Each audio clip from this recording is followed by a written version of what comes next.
addiction is so prevalent in our society nowadays, and I know that we all probably think, well, that can't happen to me, but it absolutely can, and it touches us all in so many different ways. There is a group in Alabaster called For Tomorrow that is doing amazing things to help prevent and educate us on what is facing our children and making a difference today for tomorrow. So let's talk to Brandon Matthews, and he's going to tell us all about it. So Brandon, can you give us a little information on what For Tomorrow is and how it got started? Yeah, so For Tomorrow is the prevention effort for the city of Alabaster. And so our citizens are really, passionate about what we do today is for tomorrow. So our goal is to educate and empower our families and our community in order to eradicate substance use in our city. So we're made up of moms and dads, grandparents, business leaders, part of our law enforcement, our city officials, our education, different sectors of our community all come together just to volunteer to make our city the place that we want our kids to grow up in. I love that. Addiction can affect us all in so many different Sure. ways, and probably does touch all of us in Absolutely. some way. It's so prevalent right now. Sure. What are some of the things that you guys do Sure. practically in our city? Sure. So many people seem to think that lots of times the stigma is it happens to that family or it's connected to this group. But the reality is across all socioeconomic boundaries, no matter what facet of life you find yourself, we are all impacted by substance use and abuse. And so what we do is we try to find ways to bring prevention before we get there, or we try to bring correction when there is an issue.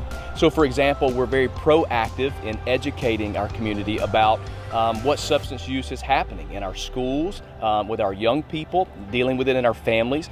We provide different activities like we have parent universities, which brings in parents from all over the community. We host them at Thompson High School, and it's someone coming in talking about parenting tips. It's talking about substance prevention and use that our teenagers are using. We're active in our schools, speaking to young people, giving them prevention options and kind of answering questions. Maybe they're curious about it. They just hear what they hear on the internet or what their friends tell them, but we tell them the real truths of those things.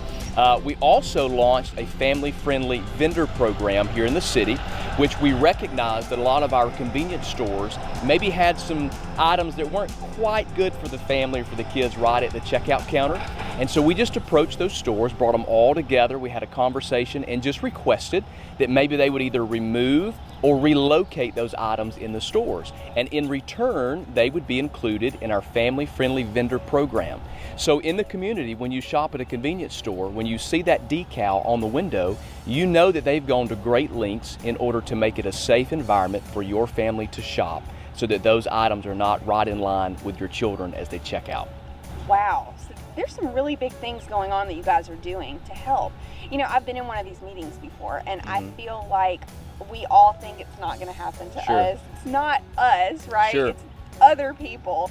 But it was so eye-opening to see the things that our kids are faced with today. Sure. It's terrifying, but we Sure. need to be aware. So I think Right. these meetings are crucial. And Absolutely. just getting that information and awareness out so that we know Yeah. to always be on guard. Yeah, that's right. Well, we meet every other month right here at City Hall at 11 a.m.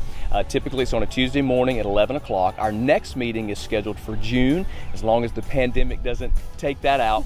But it's a great opportunity to come in and just to be educated in ourselves, as well as we all have something to contribute. We're a part of this community. Alabaster is not a few, it's all of us. And what we do today really does affect our tomorrow. And so we're hearing from school officials, from teachers who are working with your students each and every day, and we hear moms and dads say that would never be my son or my daughter. And then you have the conversation on the other side of the table that they go, wow, I never would have guessed that it would have been my son or my daughter. I wish I had have known this now before we crossed this bridge and it affected my family. So we encourage everybody to be involved, to be educated, and find out what you can do today that will impact your family for tomorrow.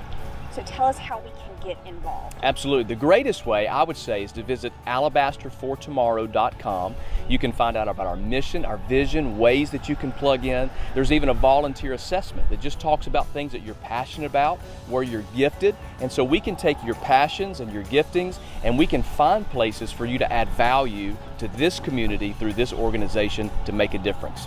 Wonderful. Thank you so much, because you are making a difference in our community and we are appreciative. Thank you.